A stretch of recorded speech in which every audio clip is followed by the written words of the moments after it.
As a single, it's awesome to be the only one in charge of where your money goes. But what about when it comes to those big financial goals? How do you save for retirement? Buy a house or even pay off your debt without that sweet second income? Here's how you can handle your money and all those big decisions with confidence. 1. Get on a budget. Single, dating, married, no matter what your status is, you need to have a monthly budget. I will preach this for the rest of my life, you guys. It's that important. Okay, so you've heard of a budget, but have you heard of a zero-based budget? There are all different kinds of budgeting techniques out there, and this is the only one you need.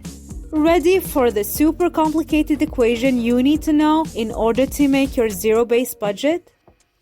Income minus expenses equals 0.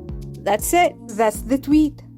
With a zero-based budget, you give every single dollar a job to do, and you get to be in control of your money instead of the other way around. You can keep your budgeting game going strong by downloading a budgeting app. Using an app makes things super easy because it allows you to track all your transactions and does all the math for you. After a few months of working out the kinks in your budget, you'll feel like you've gotten a raise. And not only that, but you'll be working toward your financial goals like the kick-butt money manager you are. 2. Find an accountability partner. You might be thinking, an accountability partner is only for people who need help. I've got this. And you do have this, but let's face it. So, if you're single and having some trouble saying no to your 5th happy hour this week, get an accountability partner.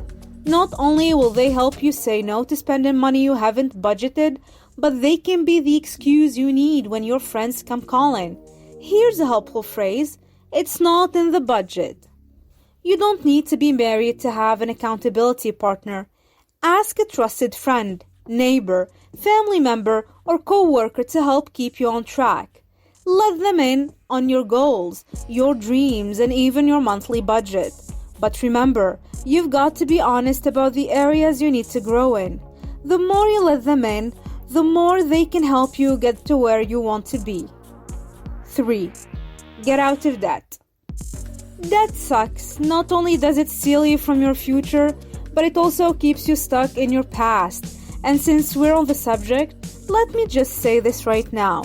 There is no such thing as good debt. Don't believe anyone who says that student loans are an investment in your future or that you need to build a credit score to accomplish your goals.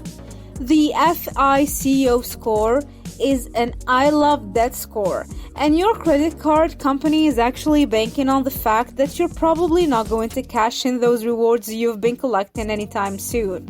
You can get debt out of your life for good with something called the debt snowball method. Here's how it works.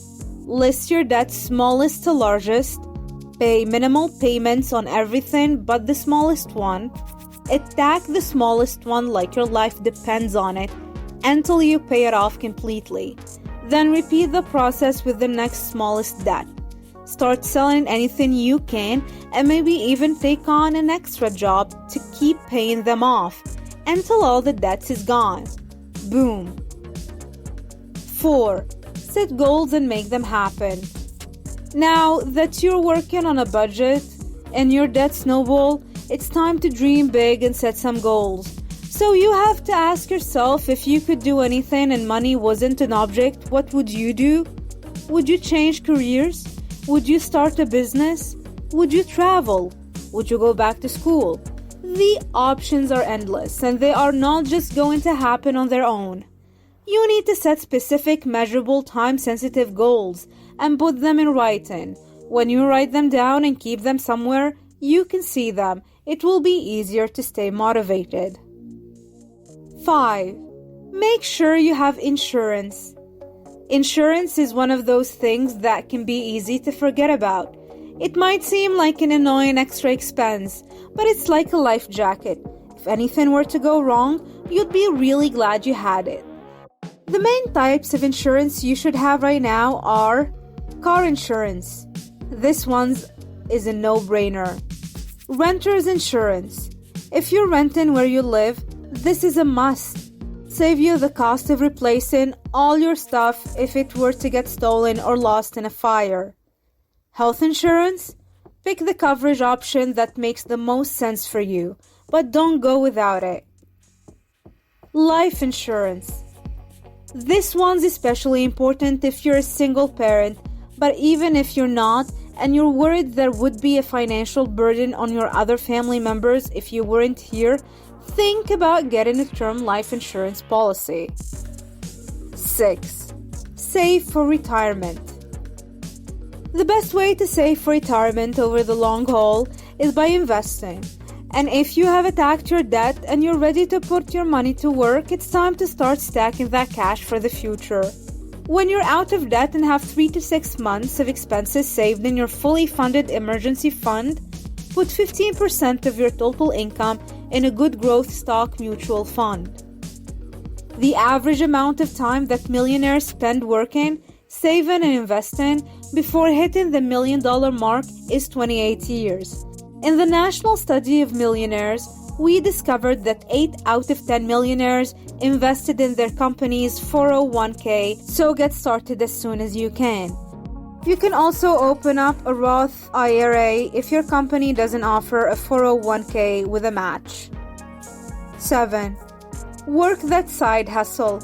Have you been thinking about turning that hobby into a business?